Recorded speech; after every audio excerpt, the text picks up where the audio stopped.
The question first. What is the first way you usually get contacted by a client? Who can answer that? Phone. Text. Awesome, phone. Majority of the time, the first contact with the client is over the phone. So what I'm going to talk to you today about is improving your chances of turning that cold lead. If they called you off, they saw your sign on the street, or they saw a listing on Zillow or one of those websites, they're calling you to inquire about a price or inquire about the property itself. So I'm going to help you today, give you 3 simple steps. Some of them are common sense, but what I'm going to do is I'm going to teach you the science behind those 3 steps so you can apply them in your life and you can apply them on your sales over the phone. Now, before we start, I'd like to pass some of those around if you guys don't mind. Agnes, please.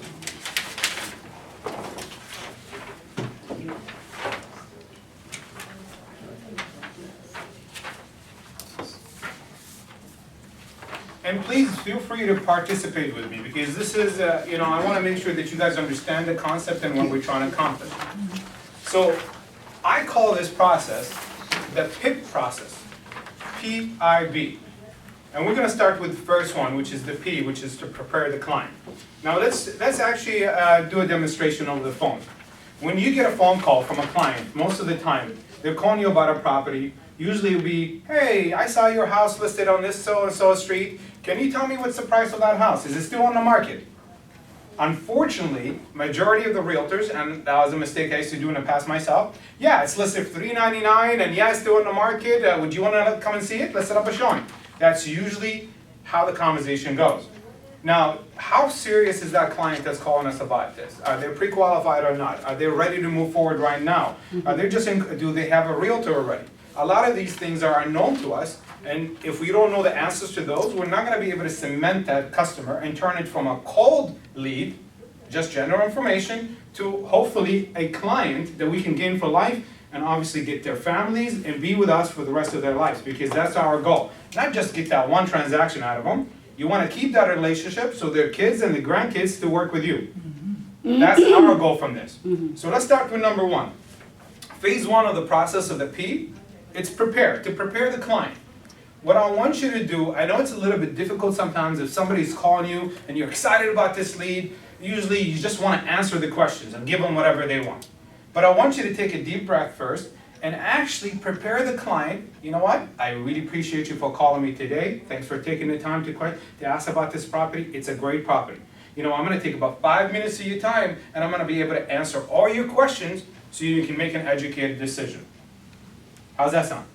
That's great. Good? So you're preparing a client that you're going to take 5 or 10 minutes of their time over the phone. Now make sure you stick to that time.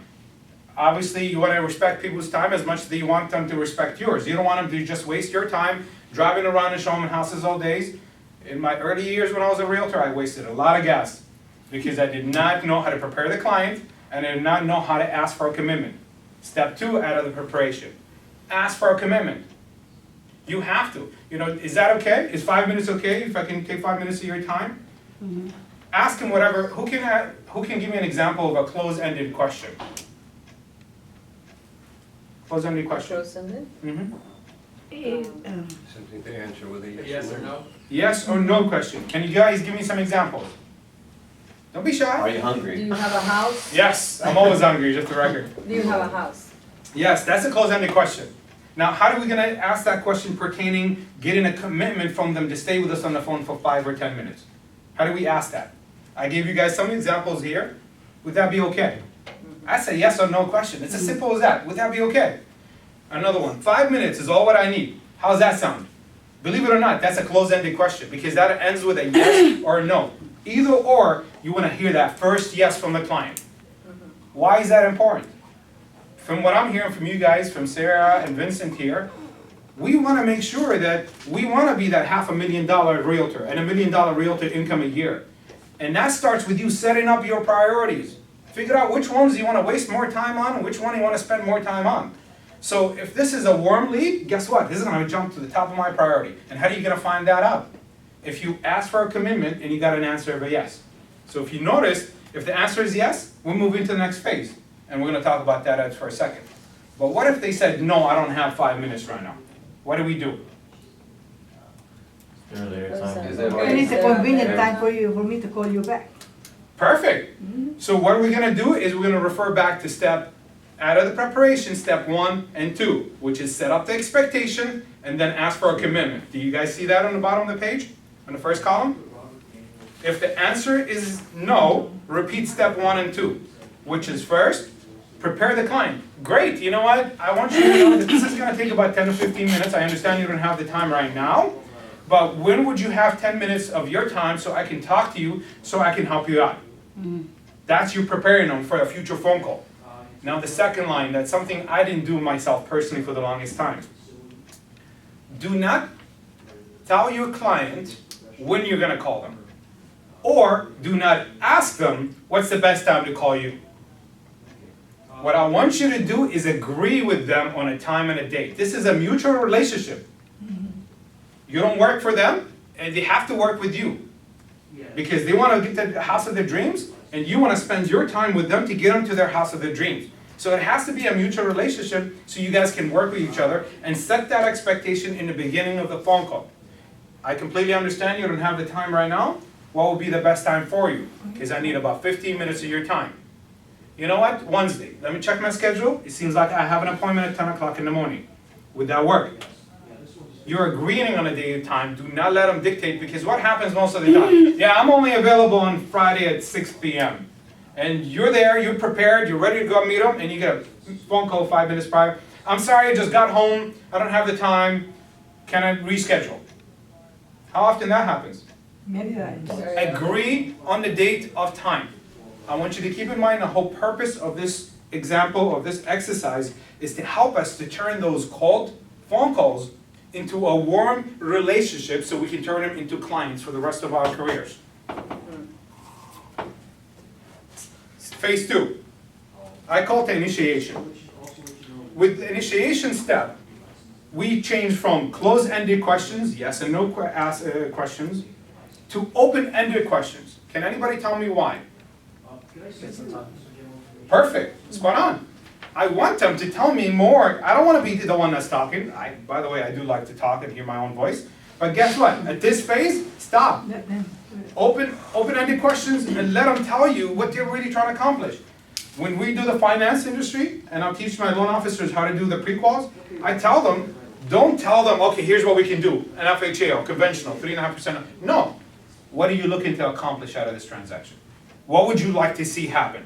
And just be quiet. Let them talk to you. You know what? I want my payment to be at this. I'm looking at a house at this. Just be quiet and listen to what they have to tell you. With the open-ended questions, I actually put some examples here. Tell me more about what you're looking for. That's an open-ended question. They're going to just tell you, oh, you know what? I need a house in this area with 3 bedroom, 2 bath. I got some kids. This is information you should be retaining, because this is going to help you to cement that relationship with them down the road.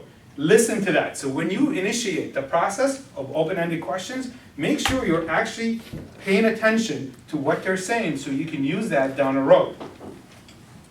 What do you like about this neighborhood? That's an open-ended question. Let them get talking. You know what? Close to my kids' school. How many kids you got? You know, that's how you get them talking into the conversation. What is the most important things for you? A lot of realtors forget to ask that. They get into it. Okay, so 3 bedroom, 2 bath. You want to be in Riverside, or you want to be in this particular area? That's okay. Let's start looking at houses. Ask them what's really important, because you're showing them houses, and then you realize that his wife is so important to her that she has to have a pool, or the kitchen has to be in a certain layout. Ask, what is the deal breaker? What's the most important thing to you in this transaction? Because this is going to save you a lot of time. I promise you that.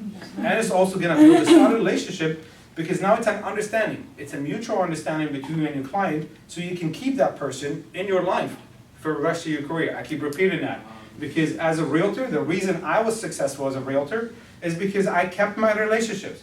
I'll be sitting at home and then, oh, you know, my dad referred me because your cousin and this so-and-so, you helped him buy a house. That's the reputation I wanted to keep. That's the reputation I wanted to have. And that's how I built my career to be where I'm at.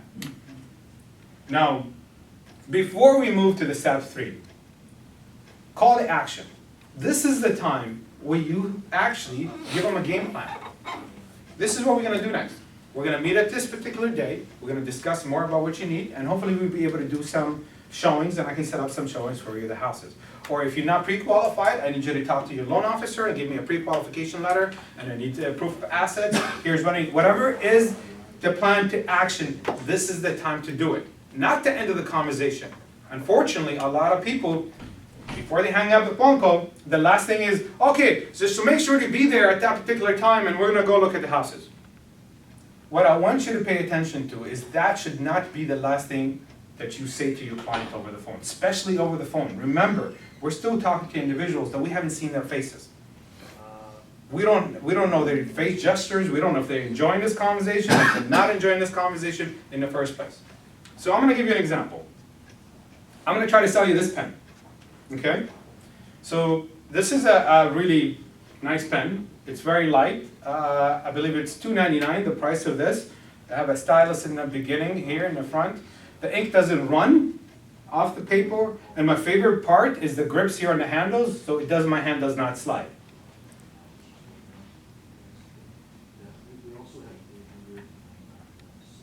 Out of this just presentation that I just did, quickly, before we even think about it, what is the first thing pop in your head about this pen?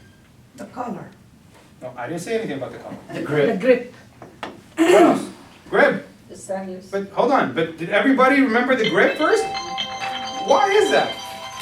Because that's the last, What you said? Tell me about that, Miriam, why? the last thing you mentioned is the grip. So why did everybody remember the last thing that I mentioned, where I mentioned the No. price, I mentioned a lot of things, like 4 or 5 different things about this?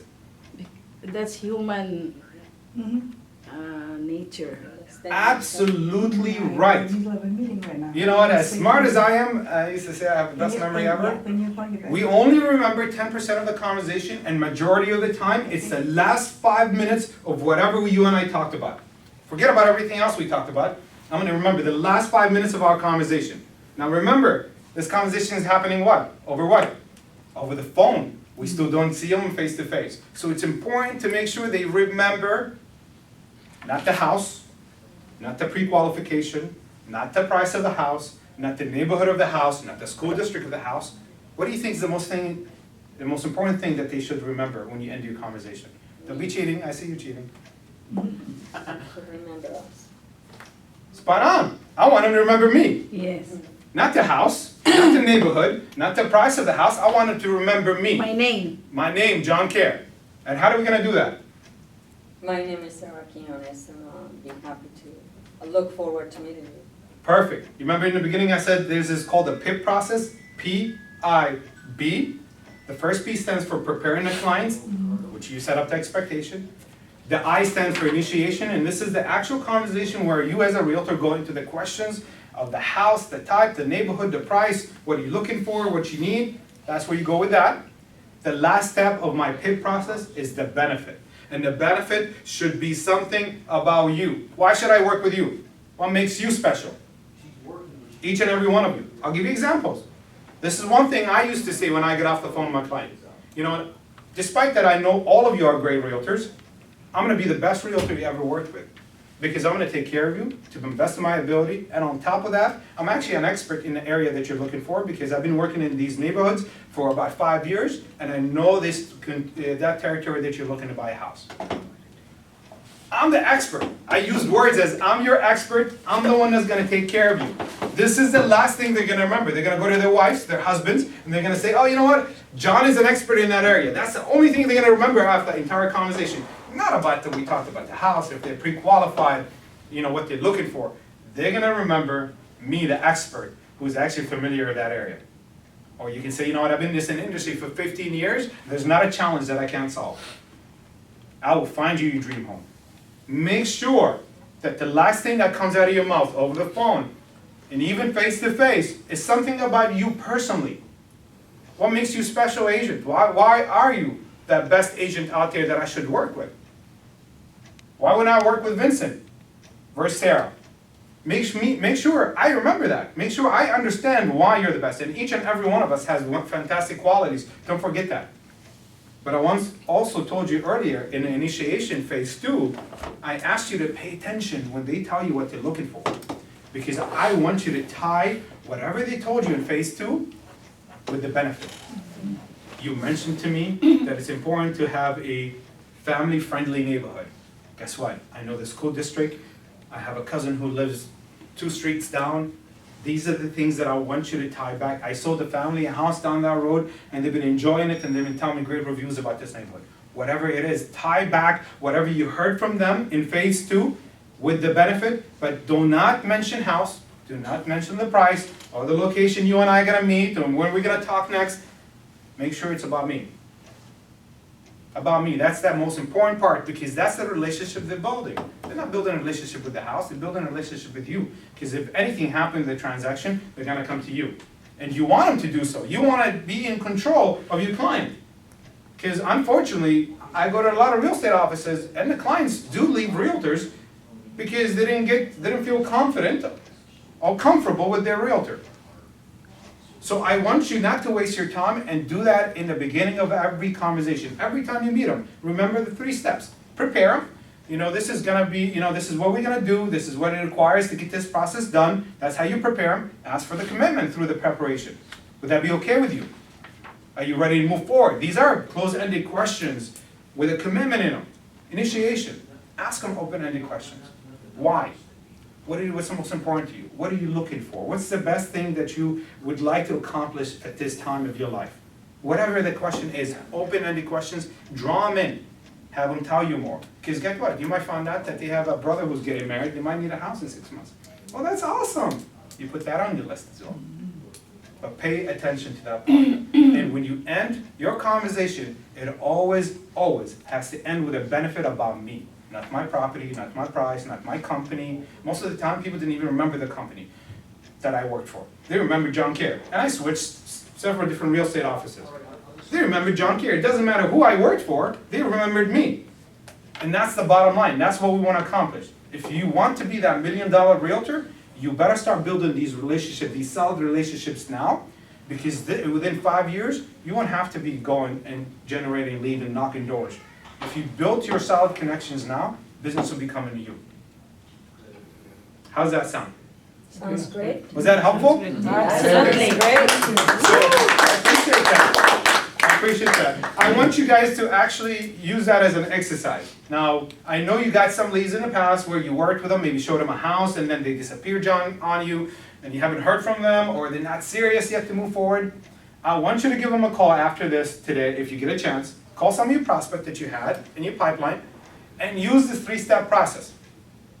You know, I appreciate, I haven't heard from you for a time. I really like to talk to you. You got 5 minutes of your time. I just want to talk to you for about 5 minutes and just see where we, what can I do to help you? I know you were serious about buying a house, but now we're, haven't heard from you for a while. You have 5 minutes. Great. You did the first one. Then get them to talk. What were you looking for? What was the goal for us to accomplish? Get them to remember why they started this process in the first place. And when you're done with that conversation, I know you're still hesitant, I know you're not comfortable or whatever the situation is because you heard what they said to you, but I want you to remember that I'm on your side and I'm going to do the best that I can to make sure you accomplish your goal. And I promise you guys, you're going to be surprised with the reaction of your clients when they say, you know what, let's start looking at houses again. And please make sure you come back to Agnes or me and give me some of these experiences because I know it will happen. I tried it and it have worked. I really again appreciate your time. Before I end here my part, I'd like to invite you to our grand opening, actually Agnes's branch. September 15.